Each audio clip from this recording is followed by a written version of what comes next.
Baik, kembali dalam Malaysia hari ini.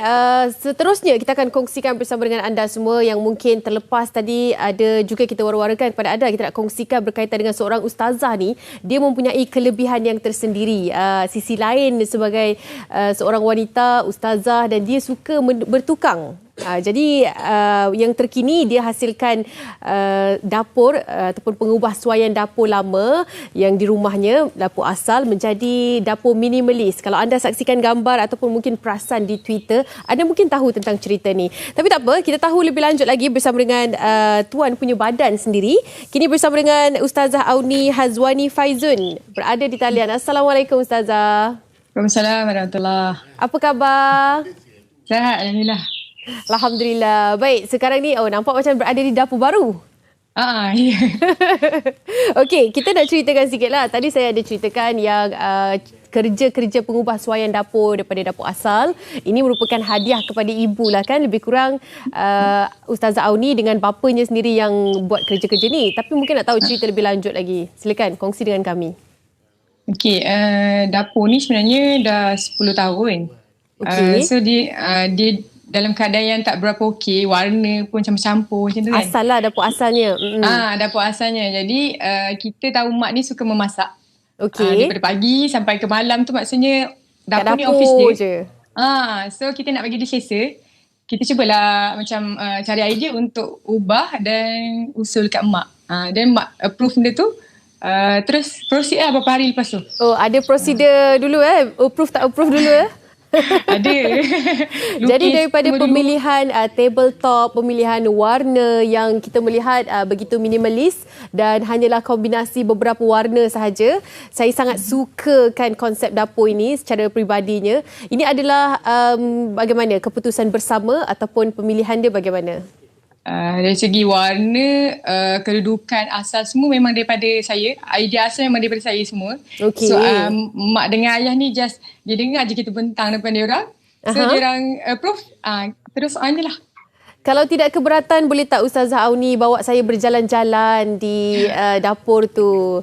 Yang boleh ditunjukkan lah. Kita nak tengok juga sebab kita hanya dapat saksikan sekarang ni background di dapur masak je lah.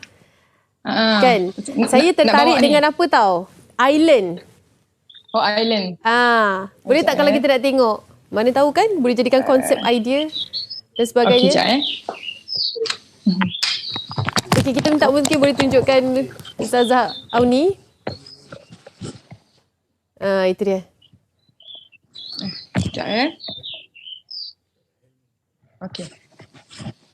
Ni island table. Island ni tabletopnya marble Tak, saya guna tiles seramik biasa je. Oh, jadi disalutkan atas tu? Atas ni kita letak simen warna putih tu. Jadi tak nampak cambungan ni sangat. Oh, jadi yang sama juga digunakan untuk tabletop bahagian dapur kering? Dapur kering tak, dia lain sikit. Yang lain. Oh. Cuma dinding di bahagian dapur tu kayu lah. Yang sebelah sana tu. Di yang tempat jam tu. Yang ni? Yang ni guna plywood. Oh. Jadi plywood tu ditambahkan kat situ je lah. Kerja-kerja ini difahamkan. Belah-belah dan gam.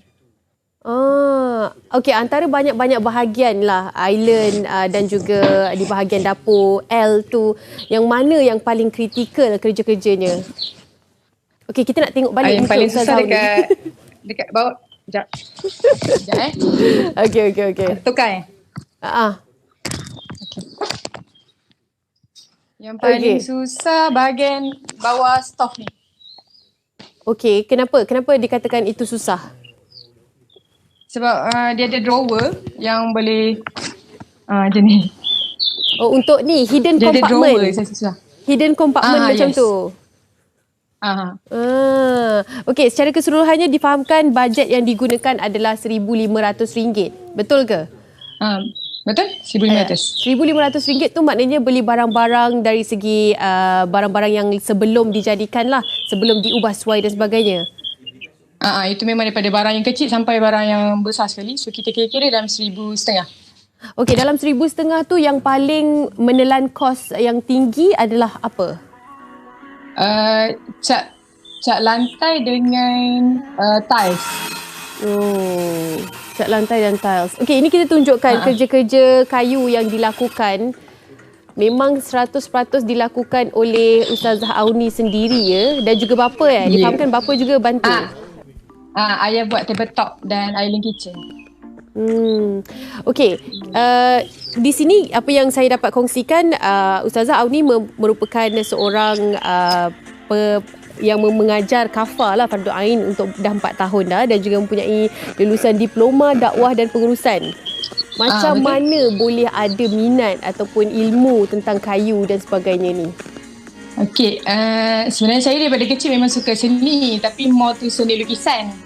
Okey. Cuma yang kayu ni dia tercebur tanpa sengaja.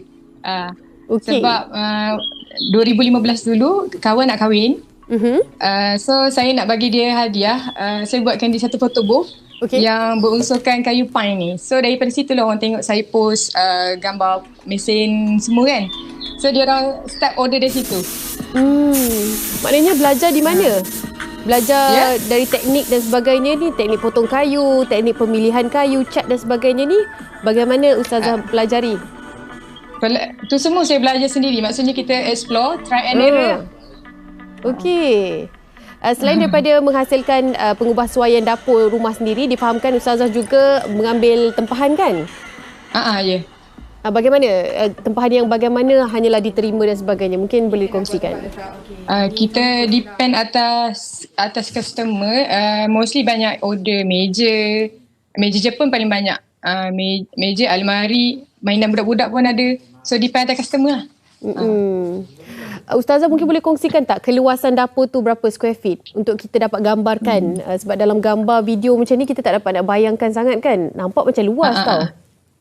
Dia dalam 17 kali 17 kaki macam tu. 17 kali 17 kaki. Itu bahagian dapur sahajalah, termasuk dengan island tu. Yes. Jadi konsep yang dipilih ni lebih kepada hidden compartment, sebab saya nampak ada compartment besar yang masukkan periuk nasi dan sebagainya itu. Kalau ini adakah sesuai dilakukan untuk mereka yang mempunyai ruang kecil di dapur? Kalau bagi saya sesuai lah, sebab kita boleh jadikan dia macam mini store kan. Macam orang mak-mak ni kan dia suka kumpul barang-barang banyak. Jadi tak nak bagi nampak bersederak, better simpan dalam ni lah, storage. Okey. Jadi ini merupakan hasil kerja, ada kerusi, meja, ada katil juga dihasilkan. Macam rutin harian Ustazah sendiri bagaimana? Daripada pagi sampai ke petang tu, bila masa yang diperuntukkan untuk pergi ke bengkel ataupun mini bengkel yang ada di rumah tu? Biasa saya punya jadual daripada pagi pukul 8 sampai pukul 12 memang dekat bengkel. Lepas tu baru siap-siap pergi kafah. Okey, pagi tu memang sentuh kayu dululah. Memang sentuh kayu dulu. Okey, lepas ni perancangan dipasarkan di mana? Macam promosinya kalau sebelum ni sebenarnya niat tak nak di-viralkan pun kan, tetapi perkongsian itu viral di Twitter. Jadi kalau mungkin mereka nak tempah, nak hasil tangan daripada Ustazah sendiri, bagaimana untuk menghubungi Ustazah? Silakan. Saya biasanya kalau order ni memang dari IG. Dari apa? Sorry? Facebook dan IG. Facebook dan IG. Okey, kongsikan IG Ustazah. IG saya Auni Hazwani. Boleh DM sajalah Auni Hazwani. Okey, itu dia. InsyaAllah. Terima kasih banyak-banyak Ustazah. Okey, sama-sama. Terima kasih juga sudah jemput. Ya. Okey, itu dia. Kirim salam dekat ibu dan ayahnya. InsyaAllah. Okay, itu dia. Satu hadiah yang cukup bermakna ya, bila seorang anak tu menghasilkan pengubahsuaian dapur secara keseluruhannya, dari memang dapur asal sehinggalah boleh dijadikan dapur siap ada island kitchen lagi. Pengubahsuaian selama 2 bulan itu cukup mendapat perhatian. Itu yang kita kongsikan, antara inspirasi lah, walaupun ada sisi lainnya sebagai seorang ustazah, tetapi ada berbakat untuk mengubah suai dapur.